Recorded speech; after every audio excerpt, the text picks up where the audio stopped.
Podcasting from her kitchen table, it's Jacqueline J. Here with another episode of Cast Iron Skillet Chronicles, where we focus on faith, family, fun, and finance for my fierce, fly, and fabulous sisters over 40. Come on in the kitchen. Coffee's brewing. Pull up a chair and girl, let's talk. Now, here is your host for Cast Iron Skillet Chronicles, Jacqueline J.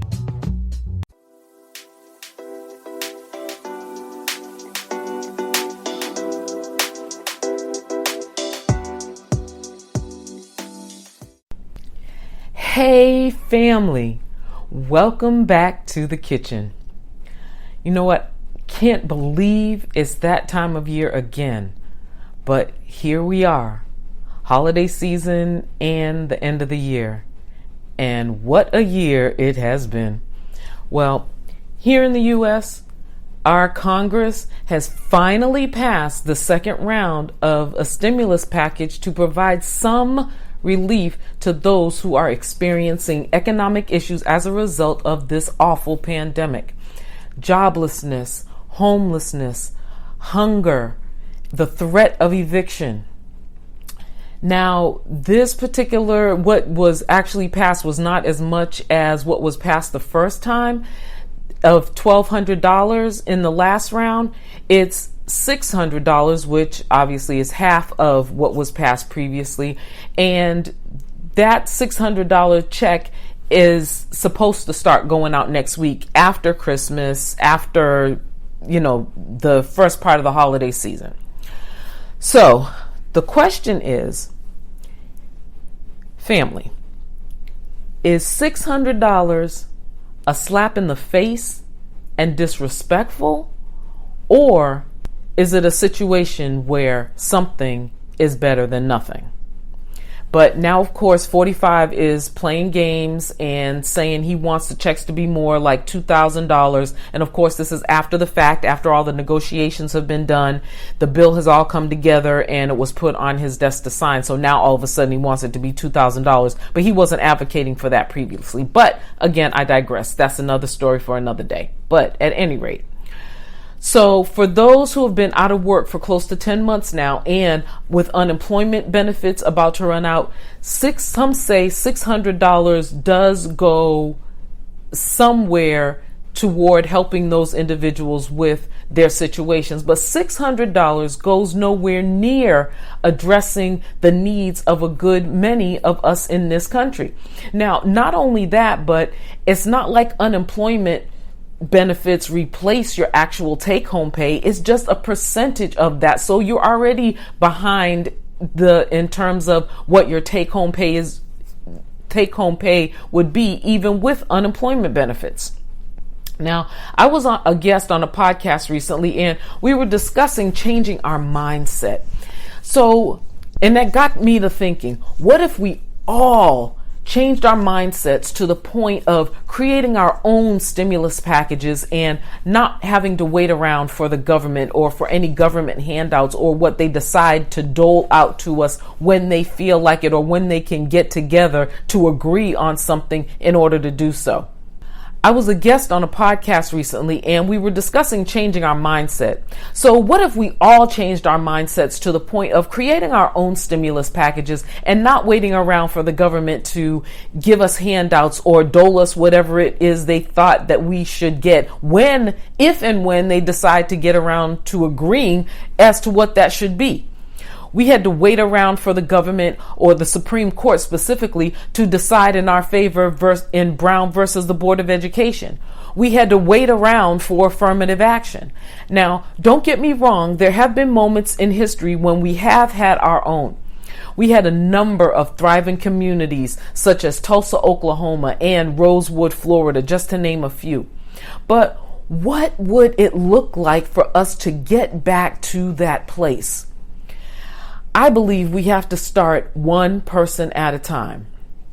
Now, for me, I made the decision to take that first step. If each person under the sound of my voice made that same decision for themselves, I believe we could get there. Doing the same thing we've always been doing is not working and it's not getting us anywhere. And I'm not just talking to you, I am talking to myself as well. I can't tell you how many times I've talked myself out of things, listening to the voices in my head or taking something someone else has said to heart. Is it just a matter of willpower, or is there something else keeping us, keeping me, keeping our community from achieving real greatness? Making that decision is a start, but then we need to take that decision and put some action to it.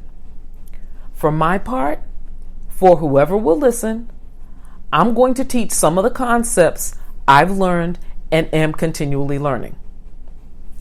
Concept number 1, you have the power. Now, not only is that the title of my book and former radio show, but it's also one of my mantras and fiercely held beliefs. You have the power to make tremendous, monumental changes in your life, but you first have to believe it's true. God has given you the greatness to make it happen. Concept number 2, get in community. Once you've made that decision, find a community of others who share that same mindset to provide you with the positivity you will need for the journey. This is not a one and done. This is not just a short-term, quote unquote, fix, if you will. This is a journey. This is a day by day, moment by moment process. Concept number 3, as it relates to changing your financial position, take a look at your finances and get real with yourself in terms of where you are. Now, if you're unemployed, have been laid off, or had your hours reduced, you know you need to make some financial changes. Start with contacting those service providers that are not on your budget and ask if they're willing to pause your subscription for a period of time.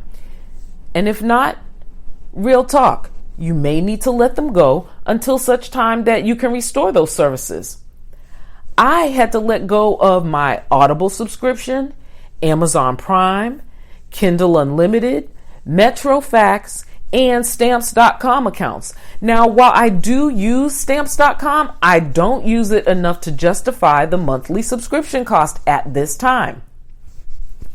So, family, as we move into this new year, only the Lord knows what it will bring.